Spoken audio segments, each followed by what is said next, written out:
एक बार की बात है, कुछ साइंटिस्ट ने मिलकर एक बहुत ही इंटरेस्टिंग एक्सपेरिमेंट किया। उन्होंने क्या किया कि एक बहुत बड़ा सा पिंजरा लिया, उसके अंदर 5 बंदरों को रख दिया और वहां पर एक सीढ़ी लगा दी। उस सीढ़ी के टॉप पर कुछ केले रख दिए। फिर उन साइंटिस्ट ने क्या किया कि जैसे ही कोई भी बंदर उस सीढ़ी पर चढ़ता केलों तक पहुंचने के लिए, तो ऊपर से ठंडे पानी की बारिश करने लग जाते। तो जैसे ही वो ठंडा पानी गिरता उस बंदर के ऊपर जो कि सीढ़ी पर चढ़ रहा था, वो फटाफट से नीचे आता तो पानी बंद हो जाता। फिर दोबारा से कोई और बंदर उस सीढ़ी पर चढ़ता उन केलों तक पहुंचने के लिए, दोबारा से यही होता। दोबारा से ऊपर से ठंडे पानी की बारिश होती, वो बंदर जैसे ही नीचे आता दोबारा से बारिश बंद हो जाती। तो बंदरों ने इसका मतलब यह निकाला कि जैसे ही कोई भी सीढ़ी पर चढ़ता है तो ऊपर से ठंडा पानी गिरता है। फिर उसके बाद में जैसे ही कोई भी बंदर उस सीढ़ी पर चढ़ने की कोशिश भी करता तो बाकी के बंदर सब इकट्ठे होकर के उसको पकड़ते, उसको मारते, उसको पीटते और उसको नीचे गिरा देते। फिर दोबारा कोई कोशिश करता, दोबारा उसके साथ भी ऐसा ही होता। फिर उन साइंटिस्ट ने क्या किया कि उन 5 बंदरों में से एक बंदर को उस पिंजरे में से निकाला और उसकी जगह एक नए बंदर को उस पिंजरे के अंदर डाल दिया। अब उस बंदर को नहीं पता था कि यहां पर क्या खेल चल रहा है। उसको जैसे ही सीढ़ी के ऊपर वो केले नजर आए, वो फटाफट से उस सीढ़ी के ऊपर चढ़ने लगा। अब की बार साइंटिस्ट ने कोई बारिश नहीं करी, लेकिन फिर भी जो बाकी के बंदर थे उन्होंने इसको पकड़ा, सीढ़ी से नीचे उतारा और मारने पीटने लग गए।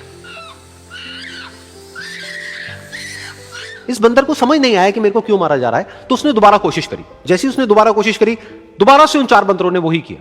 तो अब इस नए बंदर के दिमाग में क्या बैठ गया कि सीढ़ी पर चढ़ना मना है, अगर सीढ़ी पर चढ़ते हैं तो मार पड़ती है। उस सीढ़ी पर चढ़ना क्यों मना है और क्यों मार पड़ती है वो उसको नहीं पता था, बट उसके दिमाग में यह बैठ गया कि इस सीढ़ी पर नहीं चढ़ना है, ना किसी को चढ़ने देना है।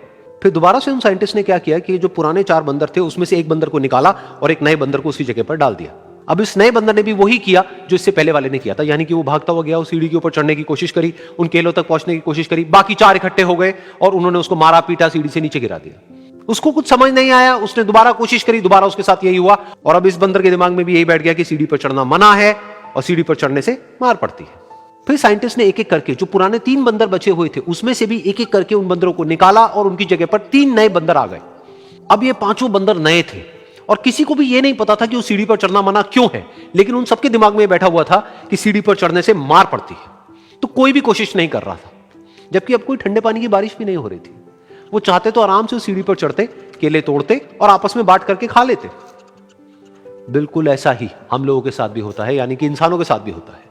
हजारों साल पहले कोई प्रथा बनी होती है, कोई रीति रिवाज होता है जिसके पीछे कोई ना कोई वजह होती है, लेकिन वो वजह खत्म होने के बाद भी वो प्रथा चलती रहती है, वो रीति रिवाज चलते ही रहते हैं। किसी में इतनी हिम्मत नहीं होती है ये पूछने की कि हम क्या कर रहे हैं, क्यों कर रहे हैं, बस सबको ये पता होता है कि ऐसा ही होता है। तो वो एक्सपेरिमेंट जिसके बारे में अभी मैंने आप लोगों को बताया, यानी कि वो बंदरों का एक्सपेरिमेंट, उसमें तो बेचारे बंदर हैं, जानवर हैं, उनको नहीं पता है कि क्वेश्चन कैसे पूछते हैं। लेकिन अगर हम इंसान होने के बावजूद भी क्वेश्चन ना करें तो हमारे में और जानवरों में क्या फर्क है, सोचिए।